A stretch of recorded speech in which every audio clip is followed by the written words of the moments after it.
The NFL new league year starts today, meaning the Chargers have to trade or release one or more of their big star players to get under the cap, and Mike Williams at this point is almost certainly a lock to be gone, but according to reports, even Keenan Allen is on the table. You are Locked On Chargers, your daily podcast on the Los Angeles Chargers, part of the Locked On Podcast Network, your team every day.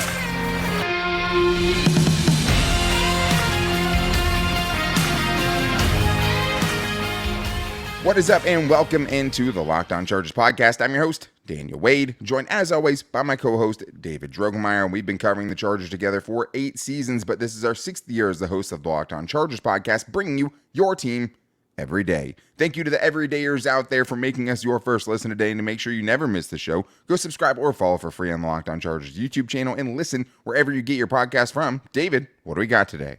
Well, Daniel, Judgment Day is here for the Chargers. Decision Day is here. They're going to have to make some really tough choices, and that's going to involve some of their 4 best and biggest, brightest stars on the roster. Mike Williams seemingly definitely gone at this point. The one that's surprising is Keenan Allen's name in trade talks. That's not something that I enjoyed to hear, but it is the business of the NFL. So can the Chargers keep one of those receivers? Can they keep one of their edge rushers? Those decisions are going to be made today.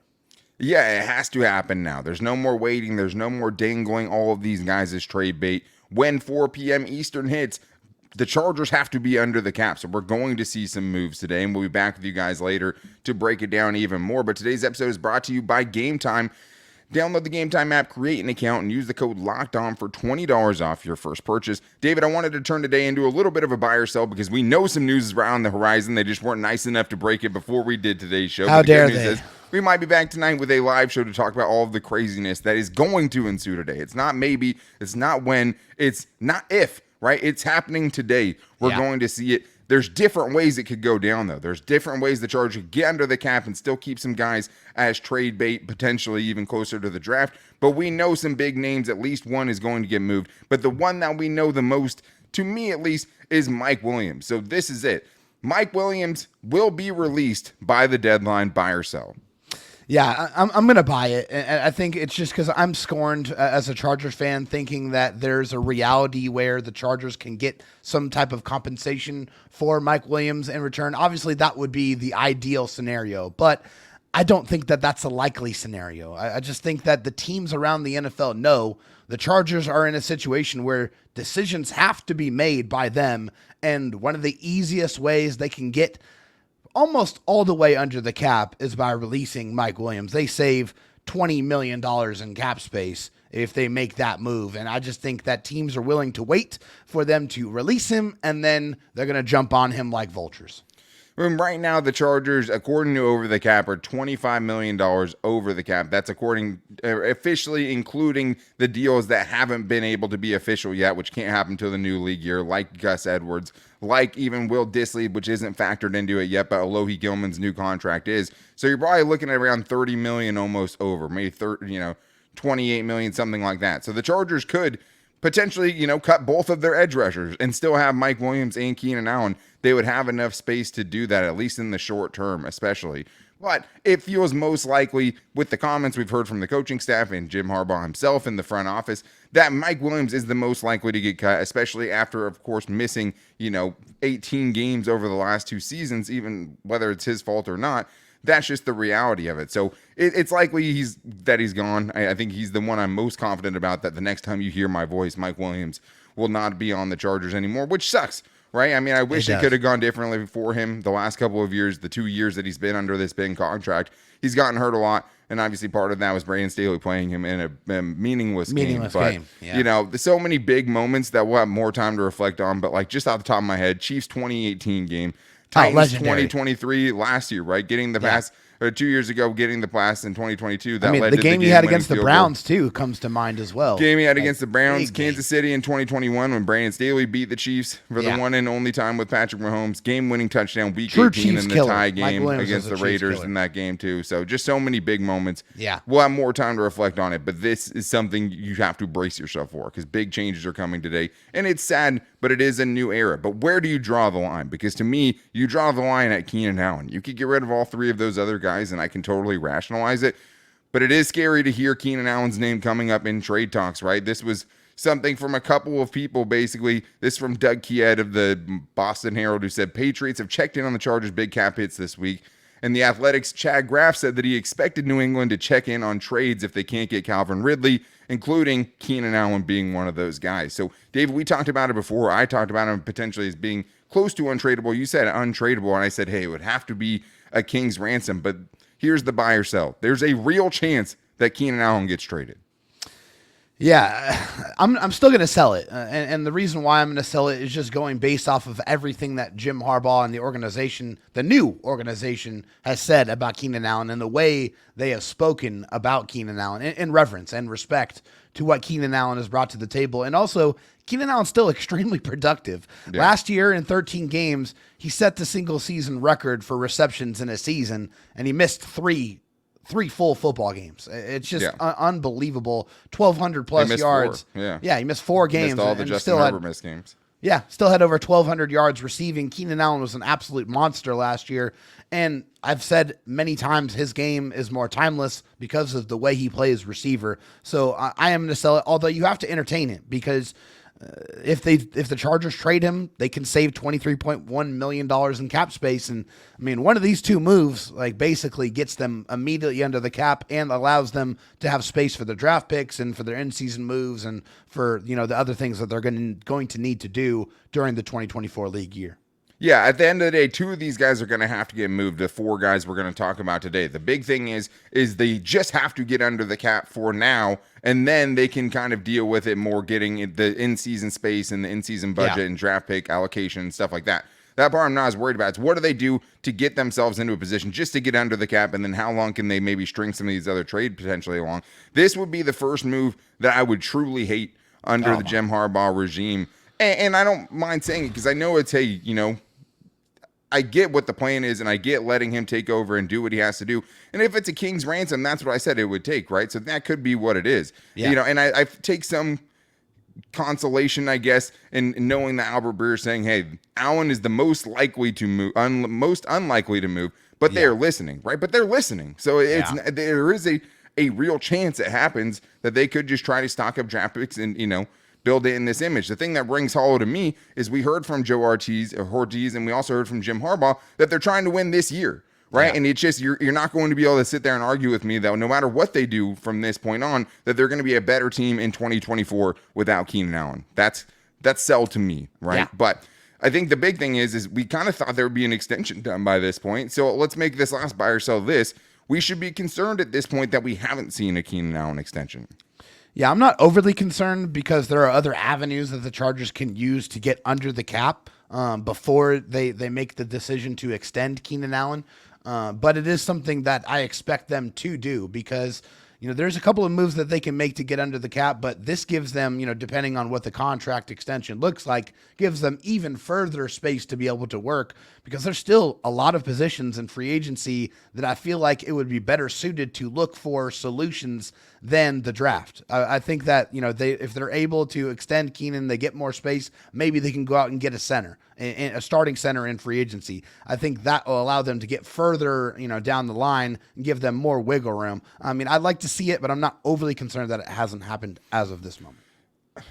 I would agree with you. I think the part that I would buy as far as concern is just that there is that small voice in the back of your head that has to wonder with Keenan Allen, whether he could have came back at the end of last season or not. Has missed about 11 games over the last couple of seasons, right? As a player over 30 years old. So can he keep it up? I think is a fair question that they could be asking as a new regime who's not connected to him at all, right? But at the same time, this is Justin Herbert's favorite weapon. The Chargers offense was so much better with him in it and always has been. Yeah. He is an X-factor player for your offense. Build around him and Justin Herbert for the next couple of years because that's the best thing you got going. If you get a Godfather offer we can talk. If it's anything other than that, I mean, I don't think there's any chance to get straight up just released. I mean, that would be idiotic to me. There's no way you're going to tell me you can't get something back for him and get something pretty good, because if not, you should just be keeping him, because you could restructure it, you can make it a more manageable cap hit, and you can keep Keenan Allen around to retire a Charger, and also give Justin Herbert a weapon for the next couple of years, because besides him, after 2024, it's Quentin Johnston and Darius Davis.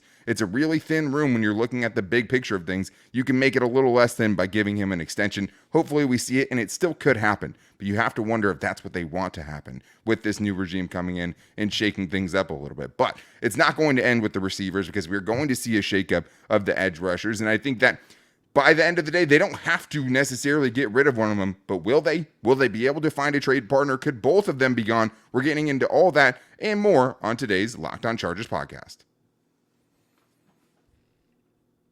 I do need to tell you guys, though, that this episode is brought to you and sponsored by BetterHelp. It can be easy to ignore our social battery and spread ourselves thin, especially with social gatherings picking up after the winter.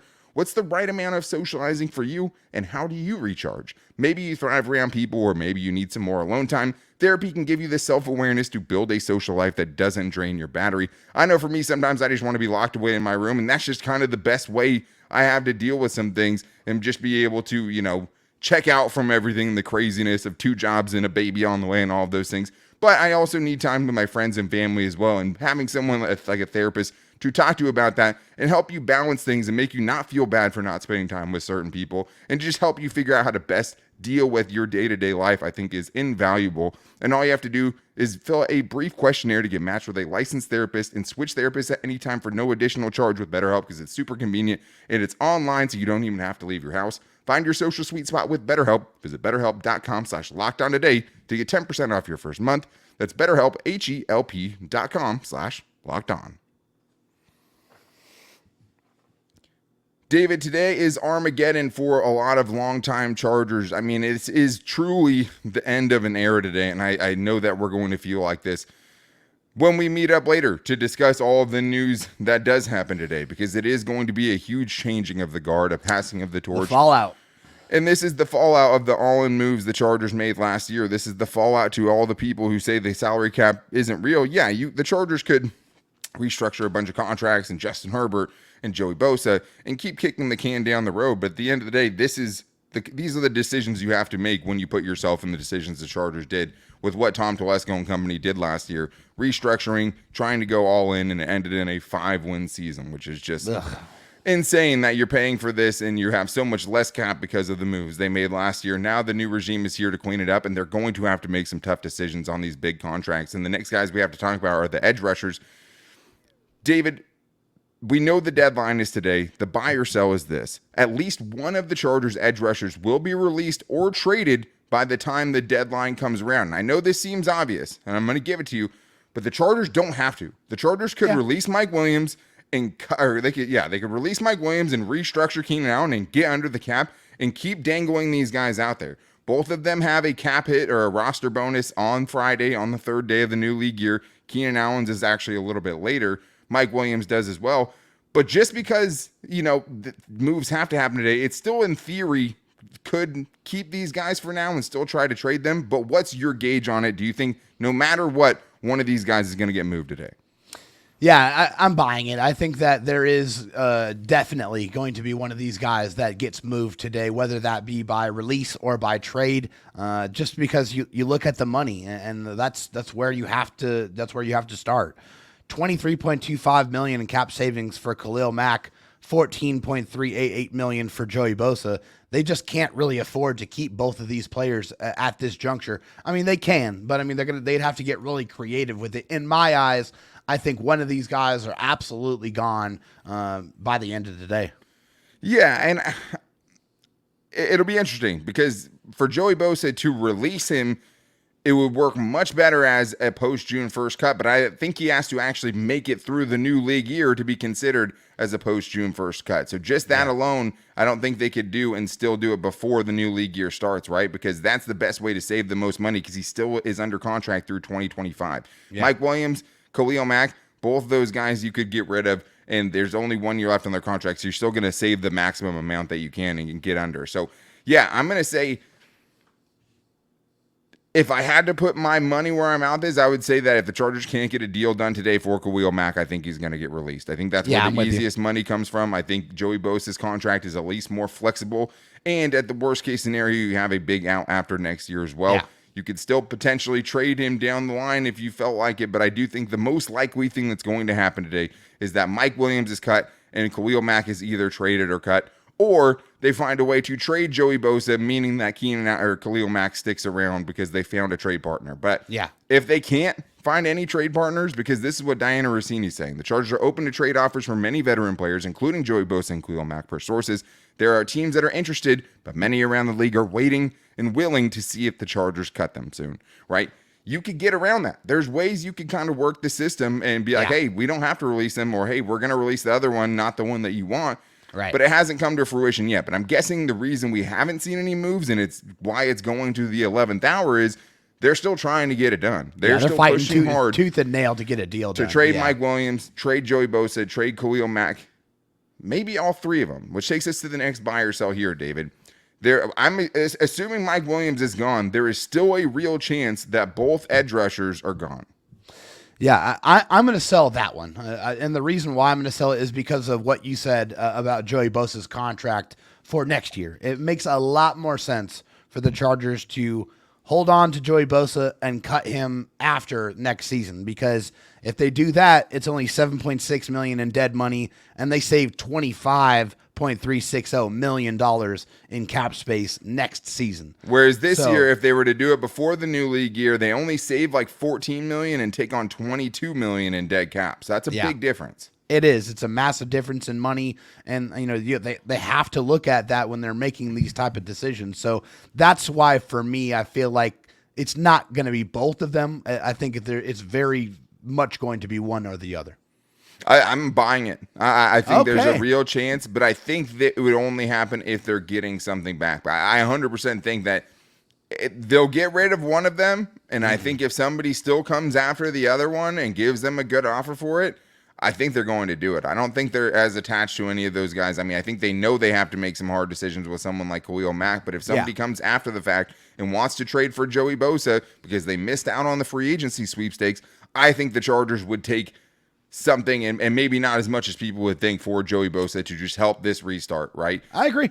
I think there is a real chance in that. And having Tuli Tuipulotu obviously changes things, right? Because you're not getting rid of both of your or you're getting rid of both of your stars, but you still kind of have a star in waiting right now. It makes you feel a little bit better, but it does make the Chargers rail thin at edge rusher. I mean, then you're talking about Tuli Tuipulotu and Chris Rumpf, right? But I do think it would be dumb to trade, or I think it'd be really dumb to release Joey Bosa and Khalil Mack before the deadline, because I think you release one of them if you have to, hold the other one out as trade bait potentially. Give yourself some leverage back, Yeah, and if you have to pay the roster bonus, who cares, right? Like, it's not going to change anything. To some people, I actually think it makes it more likely they could get traded, right? That you're taking that money hit that doesn't come out of another owner's pocket. Maybe that greases the wheels a little bit, right? So that would put them, obviously, in a really bad spot as far as the depth they have at edge rusher. So let's get into this last buy or sell here real quick. If both edge rushers do get moved, the Chargers must take an edge rusher in the first round. Yeah, I'm going to sell that one. I just don't know if there's really anybody outside of maybe Dallas Turner that would be justifiable to take in the first round as a pass rusher.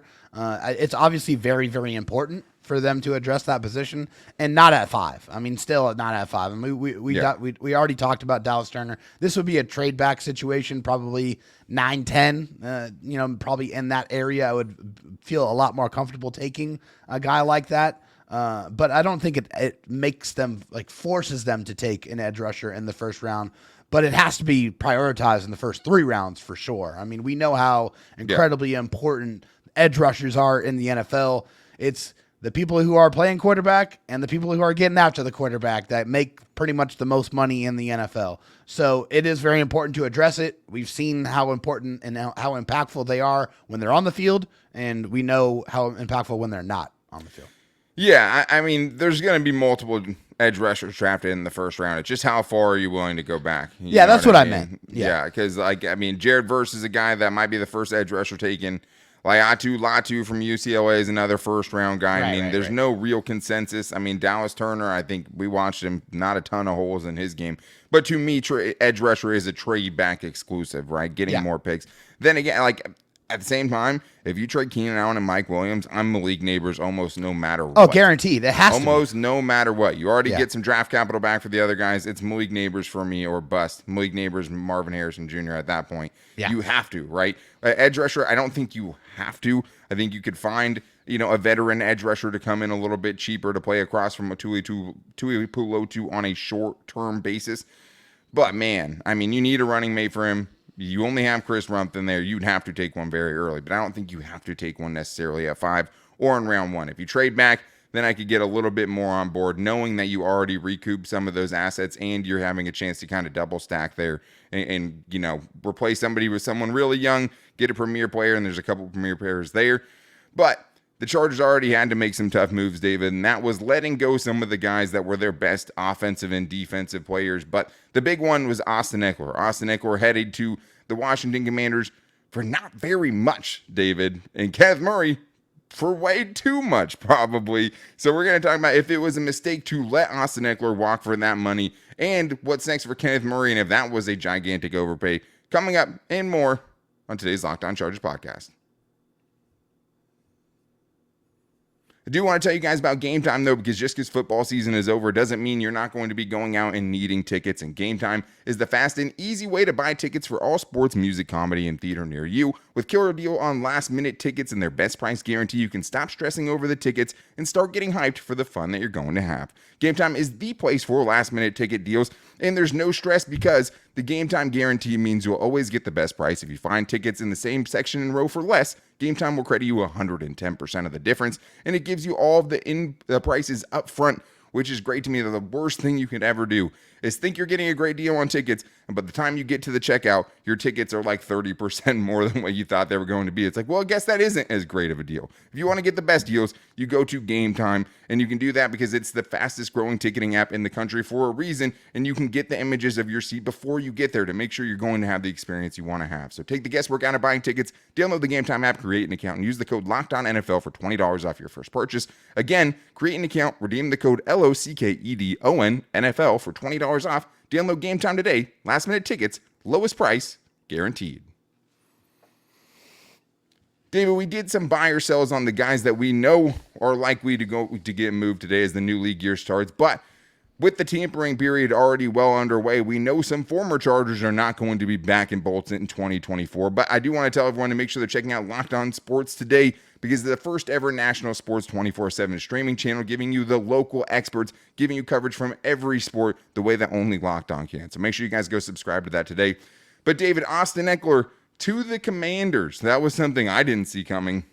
I was looking at Denver with Joe Lombardi. I was looking at Las Vegas with Tom Telesco. He ends up with the Washington Commanders, and for much less than I thought it was going to be. I mean, I knew his value had tanked some, David, but 2 years, $8.43 million, up to $11.43 million with his incentives. That's cheaper than I thought. Was it a mistake potentially to let Austin Ekeler go, buy or sell? Yeah, I'm selling it. No, definitely. It was not a mistake to let Austin Ekeler go. So the reason for Austin Ekeler leaving, hey, we all know the Chargers run blocking was not great last year, but also for me, it was clear that Austin lost a step. I mean, he just was not as quick, as explosive, and he was not as involved in the passing game as he has been in previous years. His lowest reception total since 2018, and his yards per carry was 3.5. His previous career low was 4.2. So drastic decline in the production for Austin Ekeler. Joe Ortiz said we have to get out of these contracts, get away from these players at the right time. I think this is a situation where Austin Ekeler, who was the feature back for the Chargers for several years, which was not really kind of meant to be a feature back, was just kind of forced to be in that position. I think he goes to Washington. He's more of a role type of player, running back, which I think is going to be better suited to his talents at this point in his career. Yeah, I mean, this is a dude, obviously, I think you could also buy the fact that the Chargers made the right move not extending him last year when he was putting that pressure on him, right? And I understood it from his standpoint too, to see that like this Business. is what he was afraid of. That's why he Yeah. wanted to lock it up before last year. Of He course. knows you're only 1 year away from having to settle for a contract like this because you have a down season. And especially for a 29-year-old running back, it's 100% what have you done for me lately? I think it's a good that the Chargers moved on, because with Gus Edwards, you're getting someone around the same age. But the thing is he has much less tread on the tires, we've talked about when they signed him, right? Because he's been more of a role player, more of a backup. And you're getting someone that fits what Greg Roman wants to do. I don't think Austin Ekeler fit that system. If you wanted to be a pass-catching running back for the Chargers on a deal that was really small, maybe there was an outside chance. But with everything that's been said, I just don't think it was ever going to happen. As far as the comp picks are concerned, this one gets canceled out by Gus Edwards, so no comp pick for Austin Ekeler. I hoped he would go for a little bit more, but he does join Anthony Lynn, who is Washington's run game coordinator. So there's always a connection somewhere. With Washington, it's with Anthony Lynn, who's going to be that run game coordinator, bringing him back in. But, David, let's give some respect, though, where respect is due. Buy or sell this, because to me, it's a no-brainer. Austin Ekeler is one of the best Chargers running backs of all time. No question about it. I have to buy it, and the numbers absolutely back it up. Third in rushing yards, third in rushing touchdowns, third most amongst Chargers running backs. 15th just overall in receiving yards, 14th in receiving touchdowns, most by a running back by the Chargers. Yeah. 7th in receptions, second in reception, most receptions in a season, only to Keenan Allen. Austin Ekeler was electric. I mean, he was one of the absolute best touchdown machines that we've seen in the last 25 years. I mean, this is a guy that put together over 30 touchdowns in 2 seasons back-to-back combined. Yeah, close to 40, 38 touchdowns. 38 touchdowns. I mean, this was a guy who was a truly dynamic football player for the Chargers. It just sucks that we weren't able to win more games, to see him kind of realize more of that success and get more of his flowers on more of a national scale. I do feel like Austin Ekeler was never really appreciated, but this was a guy that really fought and clawed and earned every single bit that he had. He was coming from an undrafted free agent from a really, really small school to earn his role on the Chargers, and he absolutely deserves his flowers as being one of the best Chargers running backs ever. I think he was respected at one point. I think everything just gotten sour, but I think it's just important to keep in perspective how much better he was than the last 2 first-round running backs the Chargers drafted in Ryan Matthews and Melvin Gordon. Right, and this undrafted dude was a great player for them for several years. But let's also talk about Kenneth Murray, because he does join the Titans in free agency. I would do the buy or sell. The Titans overpaid for Kenneth Murray. I think we would obviously both buy that. I mean, that's a pretty easy one. 2 years, $15.5 million, up to $18 million for Kenneth Murray is something I did not see coming. The linebacker market in general has been wild. Obviously, some pre-draft biases, but if you were to tell me after the seasons that, Kazir White had his last year with the Chargers, what Drew Tranquil had in his last year with the Chargers, and that Kenneth Murray in his first year out was going to make more than those dudes did in those years combined, that's wild to me, David. I mean, obviously, I hope he figures it out. He has a ton of potential, at least as far as physically, right? He definitely does.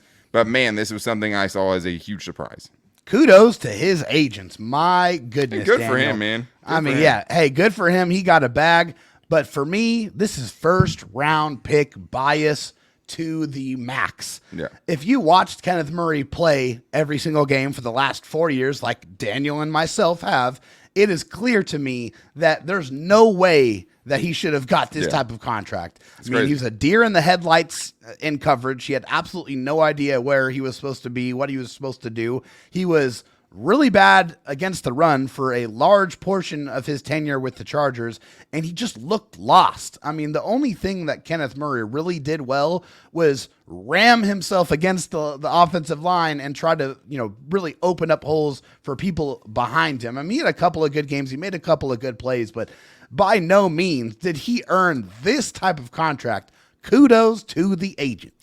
Yeah, I mean, I think you're being a little harsh. I mean, obviously, Kenneth Murray had some good games and improved. This was easily his best season, right? And I think he made big strides, but still, to get that contract, I would have never expected. I just think that, obviously linebackers are getting paid a ton, but to pay that dude potentially over a couple of years, close to $10 million, I just didn't see coming. Crazy. And I think, there's probably a role the Titans can use for him, and maybe they can use him better than the Chargers did, but that's still wild money that I didn't think would need to get spent by a team to bring in Kenneth Murray.